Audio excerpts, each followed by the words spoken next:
everybody. Welcome back to the CreekSide chat series. I know we've been gone for a little while, but we're back again. We've been sitting CreekSide in side-eye town halls and also in public planning meetings, but we're back. And this time we have some new friends to chat with. So you know the incomparable Nicole LaFave. She's re-earned her seat with the ICSD Board of Education, so she'll continue representing us and representing us well, and is continuing to look to earn the seat for the first ward for the county legislature. So we need you to do your part, not just listen into these chats, but to also vote on June 22nd. And I'd like to introduce Juliana Garcia. She comes to us by way of CCE Tompkins, where she does really incredible work. As you can see from her shirt, she also skates, and she spends time doing activist work as well in our community. And so we're gonna be having a conversation and diving deep around mutual aid and what it looks like, and also about the ways in which the state should be performing and the ways in which they may or may not be performing. And so we'll get into that. So we'll start it off kind of slow before we start wading kind of deep into the CreekSide chat. But I'm curious to know, what are you working on right now, and what's keeping you sane? I think right now we're working on planning a block party, which I'm really excited about. Okay. It's going to be at Stewart Park, and really hoping that more restrictions get loosened up by then, so we can have a lot of people, and really just a chance for everyone to come together, share a meal, you know, have fun, hang out, do that community building. That was, a lot of it was lost during the pandemic. You know, you could only see like your pod or a couple people. So hopefully making a lot of connections where people may have only texted with each other or, you know, connected over social media. So like doing that in person so we can like get to know each other better. So that's like the big thing right now that's on the docket that I'm really excited about. I hope y'all will be there. Yes. And how are you staying sane, the second part? Oh my gosh. Therapy. Yeah, literally. I came straight actually from my therapist here. And she's amazing and I love her, and just doing that and maintaining like really healthy boundaries around the work that I do. You know, I have a family, so it's like, okay, how do I make sure that my passion, right, is always there, but like I do have other obligations, right? Mm-hmm. And so how do I find balance? Yes, find that balance and find those boundaries and really stick to it. So yeah. Awesome. And Nicole, what's keeping you sane right now? You have a lot going on. You have a lot of things that you're juggling. Sane? I think the reopening of the world of Ithaca, Tompkins County, is keeping me sane in terms of being able to see my friends, who I haven't been able to see, being able to sit here up close with you all, being able to listen to live music. I've gone to listen to live music a few times, and I think that's one of the beautiful things that Ithaca does do well, is like live music. So doing those things have made me happy. I would say the winding down to school being done and not having to wake up early, like that's something that I'm looking forward to, even though I have to go to work. Waking up my kids in the morning is not necessarily my happiest moment of the day. So summer coming is keeping me sane. And the heat. I don't like to be hot. You know, I'm from the motherland, but the heat is a bit much, but it also means that things are growing and like there is sunshine at the end of the tunnel. Awesome, thank you. Well, let's wade deep into the murky waters of the creek. Tell me about your work with mutual aid and how it's benefited BIPOC families, and then also think about where are the spaces that we have gaps to fill. Yeah, definitely. So in thinking about where it started, because it didn't start right when the pandemic happened. Mutual aid's been happening forever in this community, but just this like mutual aid Tompkins, and offering that platform and space for a lot of people to come together. We've been trying to do a lot of work around like food security, food insecurity, with a lot of the food sharing cabinets y'all have seen around town, and also just getting people to connect with each other. That's been a main thing, and saying, yes, you can, you know, if someone's asking for something, like you can help out. You don't have to go through this whole rigmarole, right? People don't have to fill out applications and do this, that, and the third to get help. So trying to destigmatize that. And I've seen, you know, somewhat of a shift in a lot of the people, you know, and a lot of the stuff is on social media, and it's nice now because people will hop in, you know, if someone's saying something that's stigmatizing, or root or mean, and saying, hey, no, this group isn't about that, right? We're just about like meeting people's needs, and if you can't help, then like move along, you know? Right. And so that's been really amazing to see and happen, and just like hopefully spreading that more. And thinking about your questions, like how has it helped BIPOC families?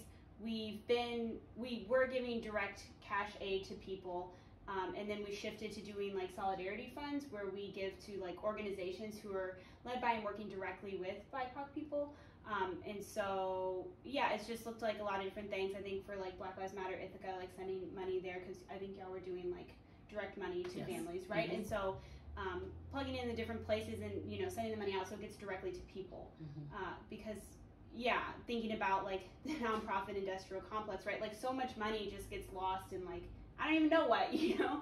And it's like, no, this needs to go directly to people. That's how we achieve equity, right? Is like filling those gaps and just getting people what they say they need, because people know their needs. And so trusting that they know their needs, right? So, yeah.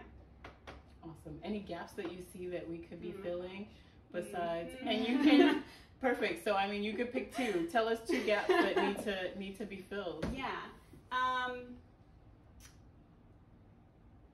man, it's so hard to only pick two. Are you saying like specifically with like the government, or what do you mean? Like, yeah, so I mean, so we're thinking here about the county level. Okay, yeah. Exactly. Thinking about county level.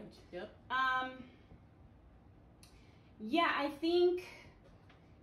I'm thinking of what a huge impact it would make if it was possible to understand, like truly understand solidarity versus charity, right? Like, in like what kind of like, you know, outward impact that could have if that was really hit at all levels. And so to me, that's a gap. And I don't, like, yes, it's knowledge, but it's also like the lived experience and like being in community with people, right? And understanding like your struggle is my struggle, right? And it's so hard to break away from that charity mindset, especially when it's like so deeply entrenched in like every level of the work.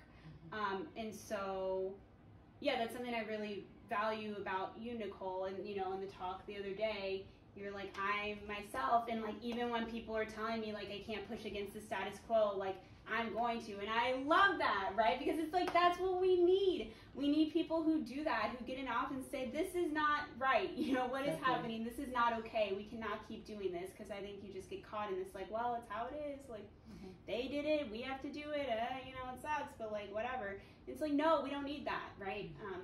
So yeah, I think that's like one main thing. I'm trying to think what another one is, but like that's like well, that's a huge chasm, right? In terms of being able to think about this systemic issue and being able to unpack it, right? So it's a system, right? So all the parts are working together, and so how you dismantle that is a huge deal. But I think on a surface level, being able to do more than empathize, but really be able to walk in someone else's shoes and believe their lived experience instead of asking for this testimony, right? And in terms of me turning in my bank accounts to say that they're zeroed out, right?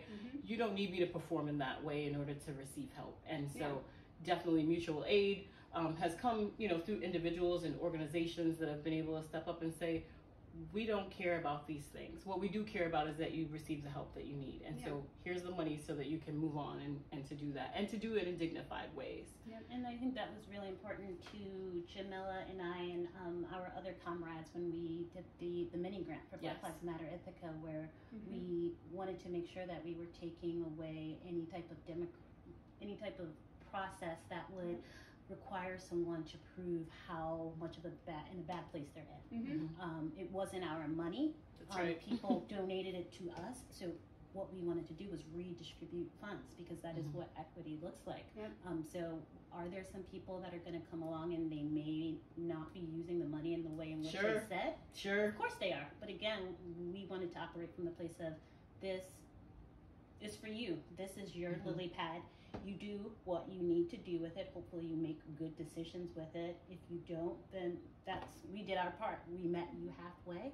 So something that I really appreciate about the Mutual Aid Tompkins is just creating a space where everyone feels comfortable and safe to say that they're in need in this public platform.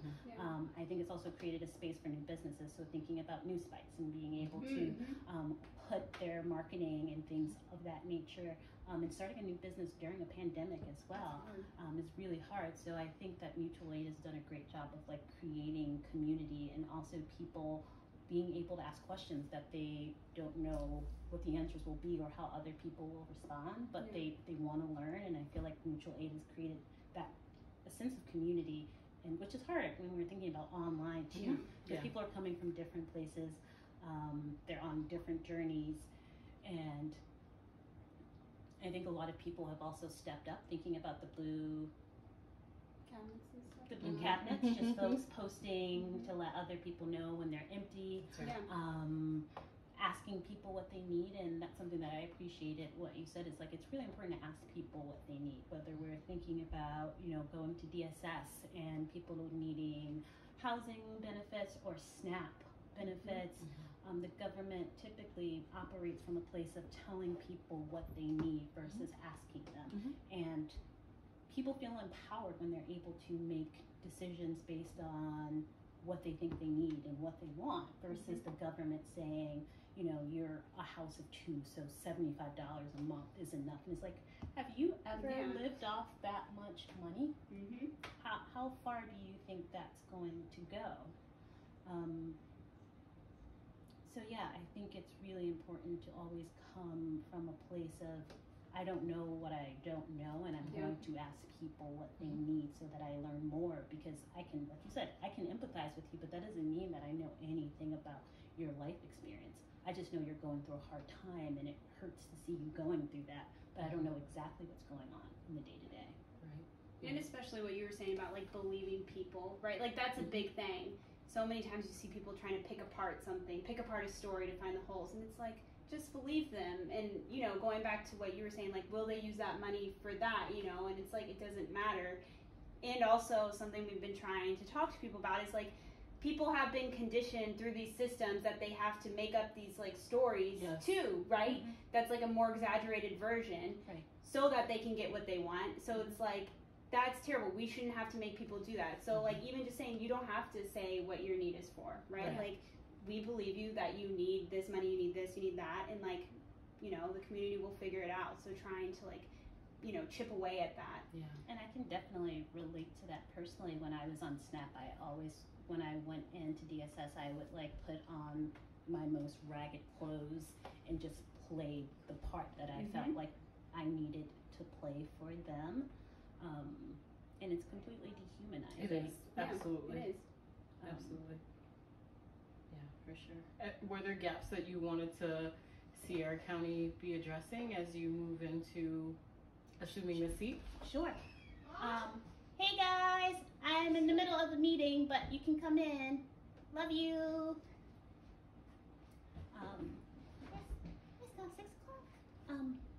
So gaps. So something I want to respond to in terms of what Juliana said in terms of solidarity versus charity. When I'm thinking about when I'm thinking about affordable housing or housing in general, and thinking about my opponent's plan, which is to ask homeowners to build onto their home houses, I think that is a form of charity versus solidarity. People should not be living in the back of someone else's house or living in a half house. Housing is basic human rights, so as a county, we need to be creating affordable housing based on people's incomes versus relying on the charity of homeowners to want to create more housing in exchange for tax abatements, which again continues to perpetuate a really big problem, because these homes now will become more expensive because their value is going up, which means someone like me who's currently living in affordable housing, it makes it harder for me to even think about buying a house in the north side because the property values are going to continue to go up. So thinking about gaps in the county currently, I would say mental health services and having access to counselors who have cultural competency. That is a gap as I think about like just my own personal needs. Like, it made my heart smile when you said, you know, therapy. Like, therapy is great and something that I think, you know, as a whole, that we need to destigmatize. It is self-preservation. It's taking care of yourself. It's self-love. But when I think about the experiences that I've had here, they've been awful. Yeah, absolutely. I remember the first time I went to therapy was when I was getting divorced and just like having a hard time being away from my kids half of the time. And in my first session with this woman, the first thing she said to me after I like told her what I was dealing with in that moment was, "You're so eloquent and articulate." And I was like, I am sobbing, and your response to me pouring my heart out to you of missing my kids is to tell me how smart I am? Ooh, how? Why? So I think culturally competent counselors and social workers is something that we need to work on as we think about people's mental health, thinking about COVID and people having lost people in mourning.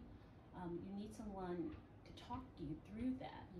Having lost a job, there's so many things that people are going through, and there are not enough providers in general, I think, in our community. There are not enough equitable providers. Thinking more again with care, I would like to pursue dental care. There are a lot of people here locally who don't have access to a local dentist. I drive to Cortland. And I feel like that's something I see on mutual aid or Facebook in general. Yes, a lot. Yes, Like, on there a lot. Does anyone know where I can go to a dentist that accepts this insurance or accepts Medicaid? That shouldn't be. And when I had a conversation with our current county legislator, the county administrator, Jason Molino, he was unaware that that was an issue for people that live in our community. It's a huge issue. So I think that is something that is incredibly important to me and to people in general, because dental care shouldn't be a privilege. No. Like, even thinking about some of the dental office who are like, well, we don't accept your insurance, but you can come in and like wait 2 to 3 months for a reimbursement. It is a privilege to have $1,200 to just go in and like hopefully wait to get a percentage of that back. And you know what? What does that say about him if he doesn't know that that's an issue when that's like very solid across the working class, like dental. So like, ooh, when did we start? Dang. So I would say those are two gaps, and I think the main ones we all know are housing. Yes. Is a gap that I think also thinking about employment in terms of how many people work for the county that are people of color. And I know that we now have a diversity, a chief officer of diversity and inclusion, so wanting to dig deeper there in terms of like what areas is she hitting on as she thinks about diversity, equity, and inclusion, because I think those are buzzwords. 2, they mean something different to different people. Sometimes organizations only focus on one of those things and everything else just falls through. But if you're not focusing on equity and belonging, then diversity doesn't mean anything. It's just representation. So thinking about people that are in leadership positions. How many people are underemployed and working 2 jobs? Yes. Yep. Some of us at the table. So really focusing, I would say the last thing is increasing the amount of BIPOC folks that are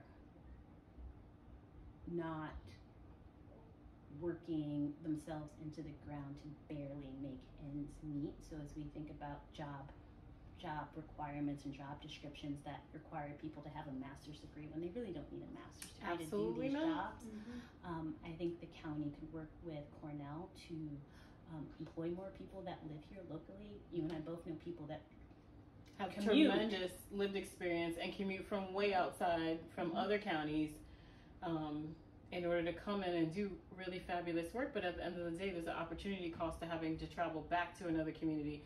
That means that whatever community they're living in doesn't get the benefit of them doing community service, for example, right? Because there's no time in the day. You have this long commute to get to work, and then you're trying to take care of your family. So there's really no space to do that. And the way that we have things set up now, when would they have time to come to a county board meeting or to, come to a board of education meeting? There would be no time allowed for that. And so we rob ourselves, right? We betray ourselves by taking on these positions that really don't pay us the full worth and the merit of what we're giving. And then we have to shortchange the communities that we live in. Mm-hmm. Yeah. So you said organizations. I wonder what organizations have you had success with in partnering with in this work around mutual aid? Yeah, I'm trying to think who, because we haven't necessarily partnered. It's mostly individuals within the community, right? And it's usually doing work outside of wherever they're officially like working or whatever organization, right? But that's what I love about mutual aid. It's you're trying to get rid of all of that and really just connecting, with other people. I'm probably missing like a major thing right now. No, and it's awesome that you said that, because a lot of times I think that people are thinking, oh, this organization is already doing that, right? Yeah. This organization is already extending themselves into the community and doing that. But the reality is that individuals are actually doing that work in addition to their paid work, right? Or in addition to their underpaid work. Let's be clear about that. And so it's really helpful to hear that there are individuals that are doing that and not necessarily tied to a particular organization. We live in this not-for-profit industrial complex, and the organizations that are saying they're doing work in housing, where are they? The organizations that are saying that they're doing work around food insecurity, how are they faring, right? Yeah. We don't live in an outcome-driven society here in Tompkins County, right? People are like, it's what we've always done. Yeah. But we do really need to ask for the receipts and see where are the results of that work, right? Not just how many tons of food are we diverting from landfills, but how many families are we feeding? Yeah. How many families, now are not experiencing type 2 diabetes? How many families are exercising more, right? Or more connected? And those are the kinds of metrics that I'd love to see for our communities. I would also add that I think it's, and this might be me personally, but I think with diversity, equity, and inclusion work, as well as not-for-profit work, your job should be to work yourself out of a job. So if we're thinking about access to food, it should come a point where you're working so that people are self-sufficient and they don't need to go to food banks anymore. I'm an assistant director of diversity alumni programs. My job shouldn't exist, because we should get to a place where people feel comfortable and inclusive and their alumni class or group, that they don't need to have these specific communities to feel connected to Cornell because they might have had a not so great student experience. So when I think about just different organizations or people that are individually doing the work, for you example, you're doing a lot of great work with students, with building community, as well as your work. And there are organizations that are quote unquote doing this work, but they're not doing this work with community or in community.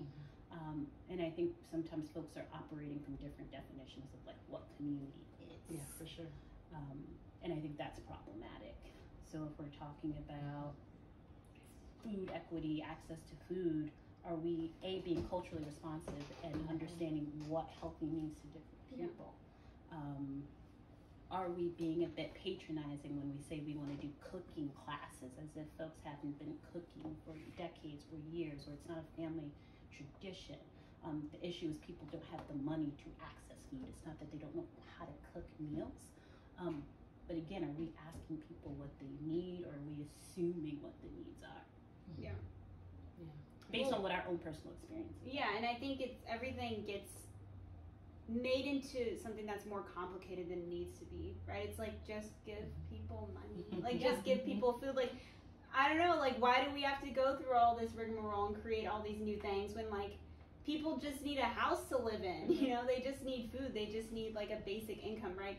And so it's trying to filter it through all of these things where so much gets lost, and then the person at the end of the day is left with, like, crumbs,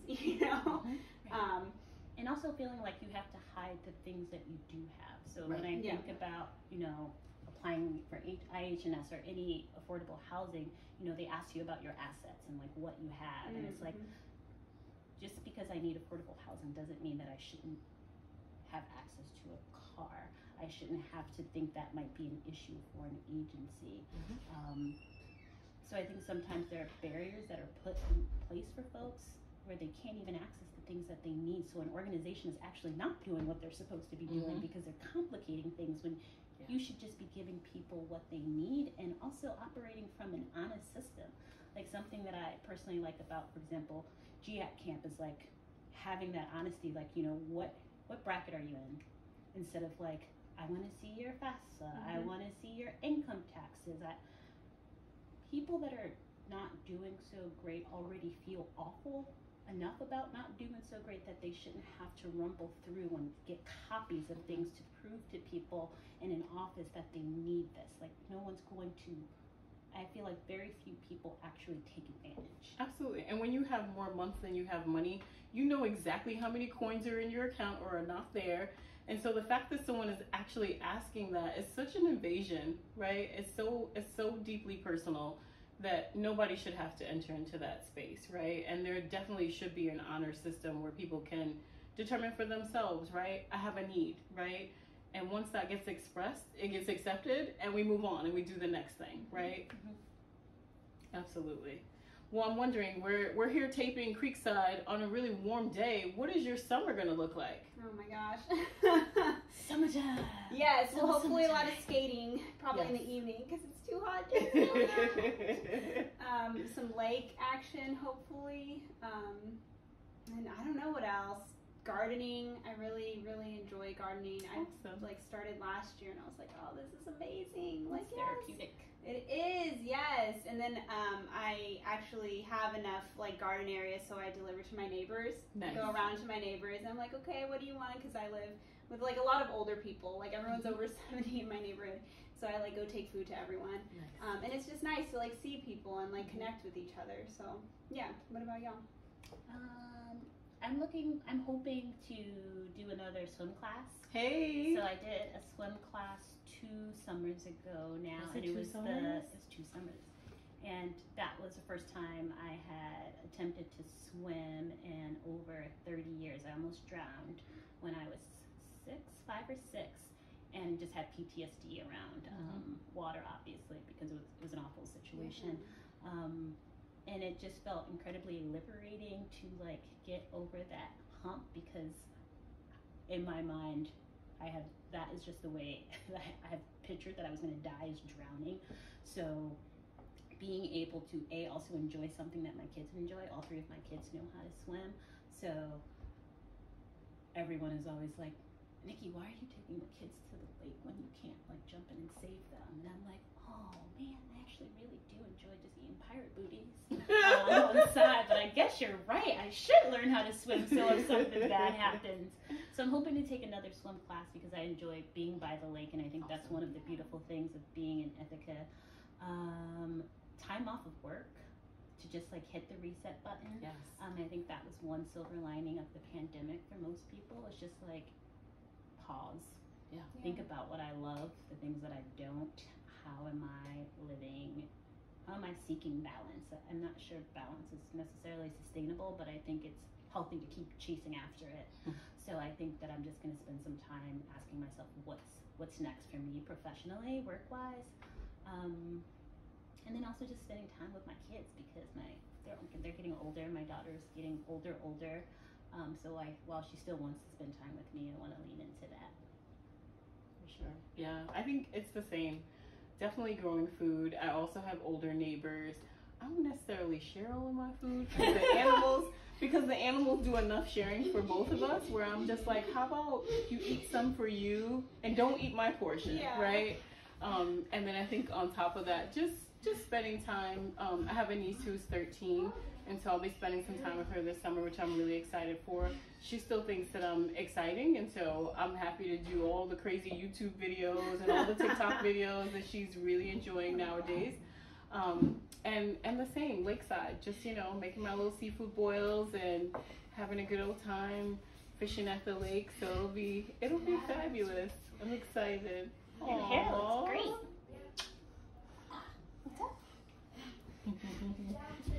And I guess so my last question is really around, what are some of the systemic issues that are happening here in the county that we should really be keeping an eye out for?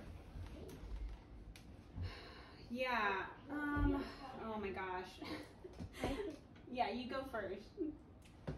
I'm thinking, as we think about young adults and young folks that don't necessarily have access to extracurricular activities, I think having a pretty strong program that serves the needs of different students. Not everyone wants to play lacrosse, like not everyone is into sports. So as we think about the needs of young people, I think having a rambunctious, engaging young adult program. A roller rink. Hey. Shout out to a roller rink. I would also add thinking about homelessness shelters and wraparound services so that we're keeping people continuously growing and striving and becoming more self-sufficient, because these issues are obviously all interconnected. Absolutely. So you can find someone a place for a few nights, but where do they go from Long there? term, yeah. What's the long-term plan, and how are we checking back in with folks? 3 months, 6 months, a year? Are we setting them up with a mental health counselor to make sure that they're getting their mental health needs met? Because you can't necessarily be successful at work if you're not 100% yourself, or at least 75% of yourself. You're not doing your best work. You're not being good to your family because you're spread so thin. And I think those two things are really important, especially if we're talking about addiction, which is something that is on the rise throughout the country. And I personally think that addiction is definitely connected to mental health. Definitely connected to homelessness, because you're predisposed to those things. So again, it's all interconnected. So I would say those two things are things I think we should keep our eyes on over the next couple years. Yeah, and what would it look like, right, to have supportive housing where you didn't have to be sober to go in? And if you did like slip up and use, you could still stay there, right? And just like a truly harm reduction, centered and compassionate. It would be amazing, right, to have a whole housing where that existed, because people just get caught in this like loop where it's like, okay, well, you get kicked out and now you're homeless, and then come back to us once you're sober, and that's hard, and it just creates more trauma, right? Which elongates the process, the healing process. So yeah, you've touched on this, but really being compassionate with people, and I think we get caught up in these systems and ways of thinking that like really removes the human element from it. And that's hard, it's easy to just like think of people as numbers when you don't see them or interact with them or in community with them. So yeah, thinking about that. Yeah, and that's a huge one. I mean, when I learned that the same centers in your brain that get triggered around addiction, the same centers in terms of having a food addiction are the same centers that get triggered around having a drug addiction, right? But we look at food as being something much more innocent than someone having a drug addiction. And so we should be able to create those spaces for people to, because everybody has an addiction, whether it's retail therapy, whether it's food, whether it's, it might be their drug of their choice. There are lots of different opportunities for us to really create space for people to get healthy and to move into a space where they can move beyond just living and into thriving. And if we created communities where we're able to build that level of capacity, we'd be light years above where we currently are in this enlightened Ithaca. Yeah. And I think the last thing I would add to that is like really thinking about how these different programs and initiatives define success. And I think that is very much, connected to the not-for-profit, because they're all on this like race for grant money. So what success looks like in terms of, if someone is struggling with addiction, they're obviously going to mess up, because it's a process for their body, it's a process for their brain, it is a process in terms of what that support looks like. So I think it's really important to be intentional about how these organizations are defining success, and I think REACH does a really good job at being compassionate and being intentional about what their mission is and who their demographic is and what the experience is. And I think people in the community are having a good experience with that specific organization because of their intentions and them being thoughtful about the struggle. Absolutely. Well, I thank you both. It's been a really incredible conversation. And, you know, we've talked about mutual aid, but I just want to thank each of you for the work that you deliver in community, right? It's really so important to be a part of community where people care about one another, and we get to unlearn together, we get to learn together, we get to create this new vocabulary. And so I just want to applaud each of you for the work that you do. I know that back in the day we didn't call it mutual aid, it was just what we did in community, and hopefully we can move into a space where that's where we are. So to all of our CreekSide Chat guests that are listening in, stay tuned for our next episode. We have a few more to debut before we really get into the heart of summer. But this is us, and we really appreciate your time today. Thank you, everyone. Bye. Thank you.